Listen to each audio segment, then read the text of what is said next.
প্রতিকূল পরিবেশে টিকে থাকার জন্য মানুষকে কত বিচিত্র উপায়ে সংগ্রাম করতে হয় তার এক অনন্য উদাহরণ বাংলাদেশের বিলাঞ্চল। পৃথিবীর এক এক অঞ্চলে টিকে থাকার লড়াই এক এক রকম।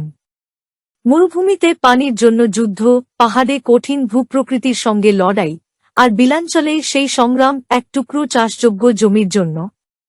কিন্তু যেখানে মাটিই নেই সেখানেই মানুষ সৃষ্টি করেছে নতুন সম্ভাবনা। জলমগ্ন বিস্তীর্ণ বিলভূমিতে প্রাকৃতিকভাবে জন্মানো কচুরিপনা ও অন্যান্য জলজ উদ্ভিদকে কাজে লাগিয়ে শত বছরেরও বেশি সময় ধরে কৃষকেরা গড়ে তুলেছেন ভাসমান কৃষি ব্যবস্থা। পানির উপর সবজি ও চারা উৎপাদনের এই পদ্ধতি দেখতে যতটা নান্দনিক, বাস্তবে তা তৈরি করা ততটাই শ্রমসাধ্য ও দক্ষতার কাজ। পূর্বপুরুষদের কাছ থেকে শেখা ঐতিহ্যবাহী কৌশল ব্যবহার করে প্রথমে তৈরি করা হয় ভাসমান বীজতলা, যা স্থানীয়ভাবে ধাপ নামে পরিচিত। বিলের গভীরে গিয়ে শ্রমিকরা দলবদ্ধভাবে কচুরিপনা সংগ্রহ করে বাঁশের সাহায্যে স্তরে স্তরে সাজিয়ে তৈরি করেন এই ধাপ। একটি ধাপ সাধারণত সর্বোচ্চ 180 ফুট লম্বা এবং 4 থেকে 5 ফুট চওড়া ও পুরু হয়। এটি তৈরি করতে 5 থেকে 6 জন শ্রমিকের প্রায় একদিন সময় লাগে।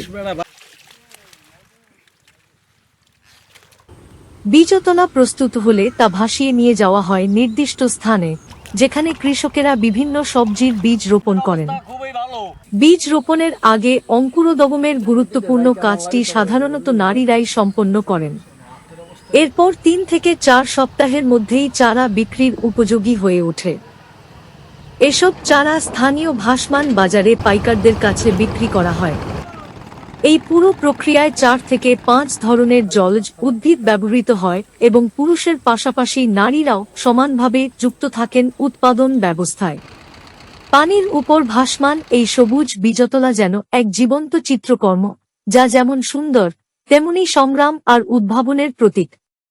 পিরোজপুরের নাজিরপুর ও নেছারাবাদ, বরিশালের বানারীপাড়া এবং গোপালগঞ্জের কোটালীপাড়ায় আজও এই ভাসমান কৃষির অনন্য চিত্র দেখা যায়।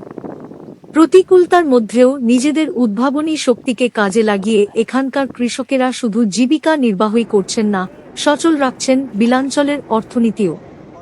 এ যেন প্রমাণ, প্রকৃতি যতই প্রতিকূল হোক, মানুষের সৃজনশীলতা তার চেয়েও শক্তিশালী।